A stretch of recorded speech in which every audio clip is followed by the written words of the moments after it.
The Mesa Chamber of Commerce Inside Business Podcast brings you a unique view of Mesa through its vibrant business community and the subjects that are important. The podcast is produced in the Mesa Chamber of Commerce Media Studio, sponsored by the University of Phoenix.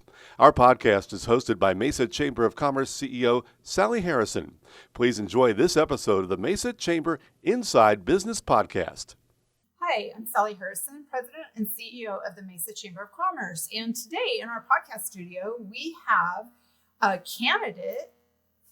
We have Thomas Galvin with us today. Hi, how are you? I'm good. So obviously you are currently running for a position that you currently hold. Yes. So talk about your background and your career and how you got to that place. Sure thing. Well, I'm serving in the Maricopa County Board of Supervisors, District 2, which Yes. includes almost all of Mesa Thank and you. primarily most of the East Valley. Uh-huh. But I'm also an attorney. I'm a land use attorney, water attorney. Been working at a law firm in Scottsdale called Rose Law Group for the last 8 years, where I'm now a partner.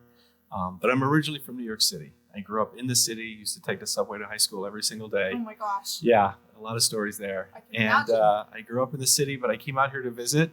And as much as I love New York, it's a really tough place to live. I can And imagine. rent That is too. expensive and taxes were really high. And I'm like, What wow. year was that? 2007, Okay. right before the recession. Yes. So I came out here and, the whole joke was like they were just giving out jobs at the airport.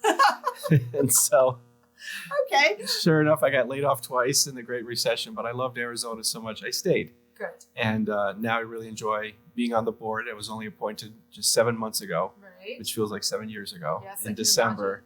And I'm now campaigning to keep it because I love it and it's an honor. I want to stay there. Good. Yeah. Mm-hmm. Well, talk about why you're running. I mean, I know you enjoy it, but Yep. what do you want to accomplish throughout your term? There's a lot I want to accomplish. And, a lot of people know that Maricopa County is the fourth largest county in the United States of America, but it's Huge. also the fastest growing county. And I'm sure you guys have seen that here at the Mesa Chamber, where we see about 150 to 200 people moving to Maricopa County every single day. Which is crazy, right? Yeah. And so when we think about that, there are all these demands on resources, including housing and transportation, because of that economic development growth that we have, and also about water. Mm-hmm. And so these are the issues that I've been working on in my private career. And when this position came open last year, which I totally did not expect, right? My There predecessor. were a lot of people running for There were that. 22 people who applied. And frankly, a lot of them were former elected officials. And I like to tell the story that I bet a lot of people went down the list and they go, oh, he might get it. She might get it. Who's this Thomas Galvin? Uh-huh. I got it. And the reason why I think I got it is the reason why I'm telling you right now is that these are important issues: economic development, water, transportation, housing, and public safety.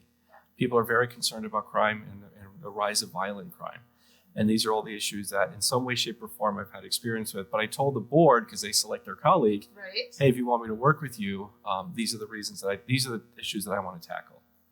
Well, that's great. Yeah. And obviously, as we grow, we continue to have more problems with public safety and things like that. So Yep. that's very important. Right. Yeah. And, one of the things I talk about when I meet with voters is that we shouldn't be the victims of our own success. Mm-hmm. That we have great highways. I drove here from downtown Phoenix and I left the county building about 30 minutes ago. Uh-huh. I mean, that's amazing, right? To get from downtown Phoenix to here in Mesa in that short period of time is really incredible. And that's just because of our good transportation system. But we got to keep building that. If we expect 150 to 200 people to keep moving here, Right. the estimate is that we're going to have 6 million people in Maricopa County by 2050. So, there's a lot of different ways that we can plan for transportation, but I do believe we're going to have to still build highways. And the other thing is to maintain our roads. You know, Did you do something about the 60? Yes, right, exactly. And that's one of the planks on my platform. And frankly, I'm the only candidate running for county supervisor who has on their website improving Highway 60. And that's something that I've reached out to ADOT about already. Good. Yeah. Yeah, it's a rough. It is a patch. rough one. I would agree, though. We do have a great transportation system Mhm. coming from the Seattle area. Okay. One of the worst reasons to live there, in my opinion. I mean, you can't get anywhere, No. in a few minutes. Yeah. Everything is, let's see, in an hour. Right. Yeah, exactly. Yeah. Yeah. Mm-hmm. Okay, so I have a question for you. Yes. The Arizona legislature passed a bill that would have allowed the County Board of Supervisors to ask voters if they would like to tax themselves for a 30-year regional transportation plan. Yeah. While the governor vetoed the bill, would you have voted to place the question on the ballot? Well, speaking of transportation, Yes. right? And it's a great question. And, I'm not in the legislature. I'm not running for the legislature. But I will say that I do believe that voters should have the opportunity to weigh in. Yes. The plan may not be perfect, but let's let the voters decide. I really believe that this should have been on the ballot this year. And the issue for folks who don't realize it is that the way that we have our highways currently built is under Prop 400, which was approved by voters 20 years ago. Mm-hmm. It was the Maricopa County voters who said, okay, yes, we are going to approve the spending because it's really an investment in our infrastructure. We know that the state's growing. With all this growth, it's going to come great jobs. It expires. That's another key feature about this, right? Is that it expires, so it allows us to go back to the drawing table to work with different stakeholders and to see what is the plan for transportation over the next 20 years. And I think that's the way it should be. But at least let voters decide, weigh the pros and cons, put it out there, and let them make that decision of how we can move forward. And now that it's not going to happen, this Prop 400 expires in 2 years. And so now we run even a higher risk of not having any transportation funding 2 years from now, or really not giving voters maybe a good opportunity to have that 2-year window to tinker with something if for whatever reason they don't like it. So I definitely believe voters should have the opportunity to weigh in. Good, thank you. Mm-hmm. So last month, the Maricopa County Board of Supervisors voted to lower the county primary property tax rate to 1.25. Yes. So serving on the Board of Supervisors, tell me about how you feel about the rate. Well, I'm very proud of it because I pushed for and advocated for this. One of the things that I talked about with the board when I interviewed with them last year was that I said, sitting here, I believe that we have the opportunity, if you pick me, to work and pass the largest property tax cut in Maricopa County history. At the time, the rate was 1.35. It's now at 1.25, which is an 8% cut. I love getting questions when I meet with voters, and one of the people always shoot their hands up, especially someone who's thinking, and you can see it on their mind. They go, well, housing valuations have gone up, so you're really not cutting our property taxes, you're just cutting the rate. Right. And I love when I get that question because the answer actually is no, we actually cut property taxes. The amount of revenue that Maricopa County is getting this year is actually lower than last year. We still have a balanced budget. We still have a surplus. We're able to provide salary increases for our sheriffs and for the county attorney's office. But at the same time, we're able to cut property taxes. And this is the number that I use. If your house was valued at $465,000 last year, but it's valued at $500,000 this year, you still got a property tax cut. And I'm very proud of that. And I think that is a good thing. And if anything, if people still see some sort of nominal increase because the valuation got so high, the number that your tax would have been is that invisible number that you'll never see. Yes. But that is the part that helps you in the pocketbook. Great. Yep. So, water. Mm-hmm. Water is and will be a significant issue in and into the future. Right. What can Maricopa County do to address the water issues facing our state? Well, water is a very complicated issue throughout the whole state. And it's like the topic of choice, right? But I love that people are talking about it. Yeah. One of the things I've done at my other job as an attorney is work with legislators. And I can tell you, 8 years ago, not that long ago, maybe even 6 years ago, I would sit with a lot of legislators and talk about water issues, and they would roll their eyes and be like, water's really boring. Talk to so-and-so who's our water expert. Yes. Now, when you say water, they go, oh, yes, very important, very important. Let's talk about it. But, I think people freak out when they see these images of Lake Mead or when they see the reservoirs going down, and they should. The pictures and videos are rough. Yeah, really rough. It's scary, right? And you just go, oh my God, that bathtub ring is real. So it's like my kid after he takes a bath. But the problem is that no one has a magic wand. The only thing that we can do is we obviously can't go back. I wish we can go back in time 8 years ago and start implementing conservation measures, start looking around for augmentation resources, but we can't. Right. So let's do it today. So really for me, it comes down to two categories: conservation, augmentation. Conservation is just asking everyone to do a little bit less. This is shared sacrifice, which is really hard to do, but I think people realize that living in the desert, you're going to do that. People shouldn't have to worry about, oh my God, if I water my lawn, I'm going to be the person who drains Lake Mead. But at the same time, do your part. Maybe you can do a little bit less, or maybe you can There's put a lot of nice turf companies. A lot of good turf companies out there. Yeah, if you want to plug any right now, go ahead. We have some. There you go. Or Xeriscape Landscaping, Right. But the legislature did a job this year. They passed a law that says that HOAs cannot ban turf. So that's one of the things that we have to do. It's a little bit, but also agriculture. It's a major industry in Arizona, and even in Maricopa County. People forget there's a lot of farms here, even in Mesa. Yes. Freeman Farms. Exactly. And so agriculture uses the most water, but because they use the most water, it shouldn't mean that they're the most to blame. And so the one thing I don't want to see here is finger pointing. So you'll never hear me just say, oh, it's entirely agriculture industry's fault. They just have to take a 50% cut of water and then wipe your hands and we're good. It doesn't work that way. In the wintertime, lettuce from Yuma provides 90% of the lettuce to the United States. It takes water.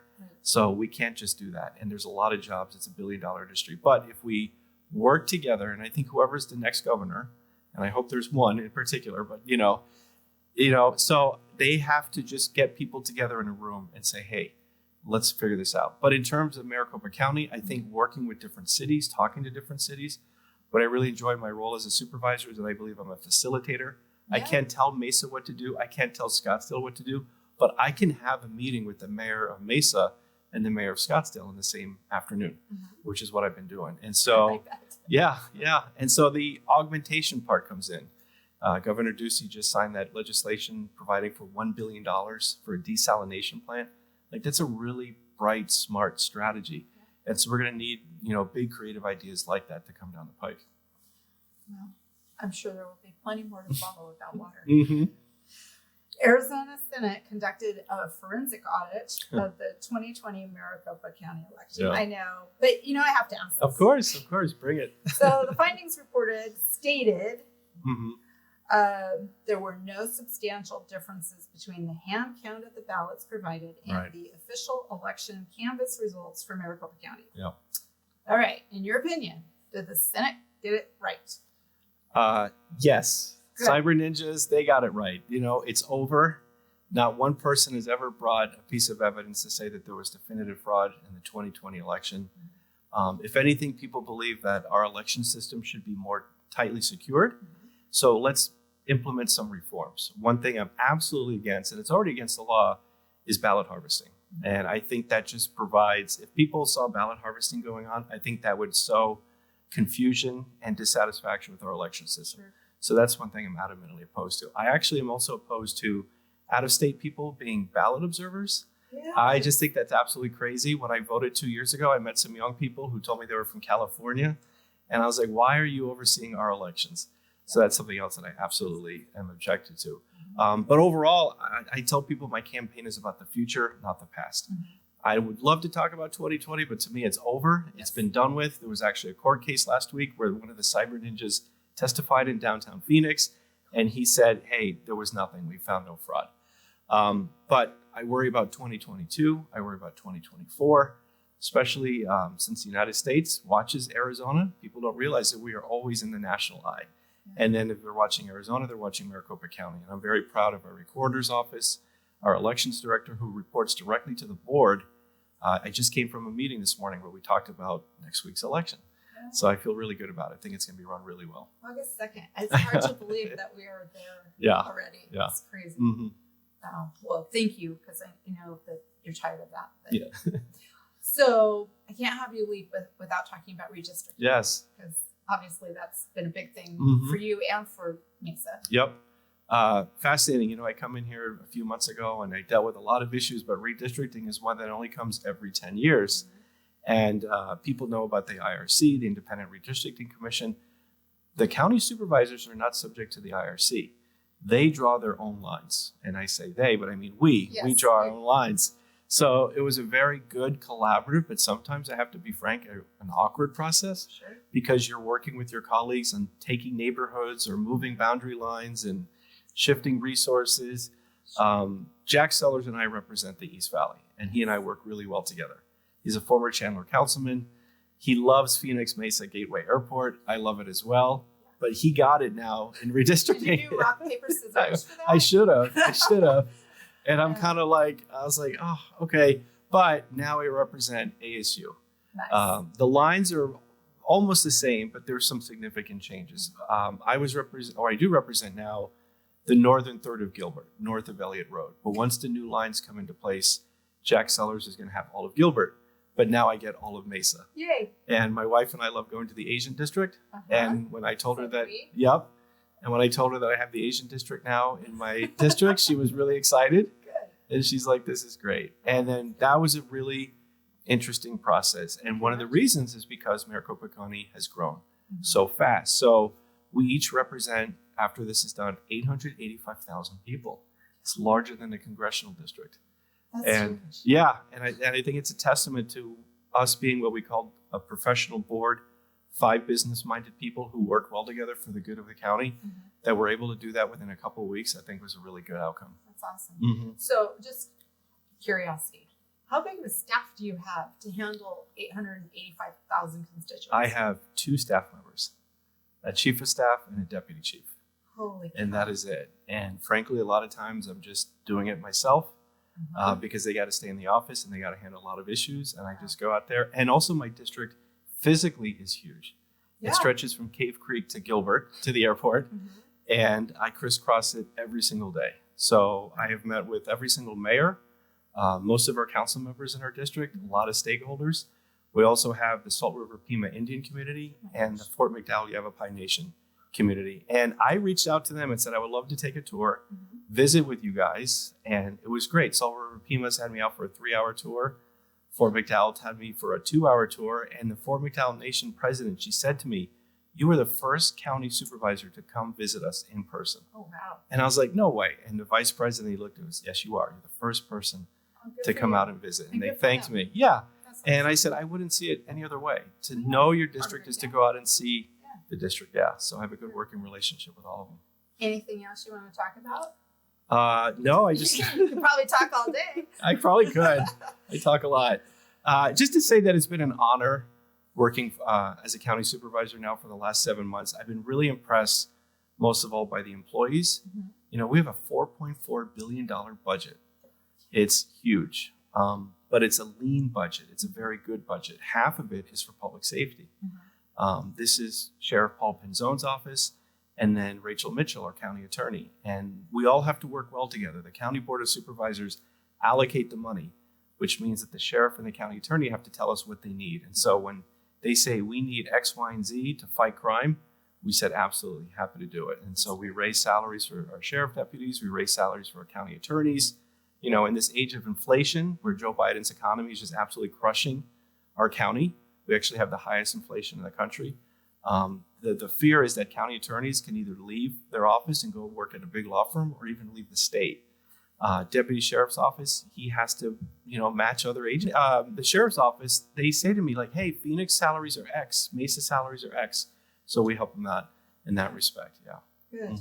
Well, I appreciate you coming in. I appreciate it. So if people want to learn more about your campaign, where can they find you? GalvinAZ.com. Great.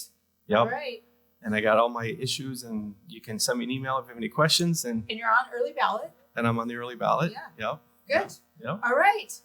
Thank you for coming in. Thank you. Thank you to Mesa Chamber. I appreciate it. This has been a Mesa Chamber of Commerce Inside Business podcast. You can find all podcast episodes at iTunes, Spotify, or your own favorite podcast website. You can also find them online at mesachamber.org. Content of this podcast is copyright the Mesa Chamber of Commerce, unless otherwise noted.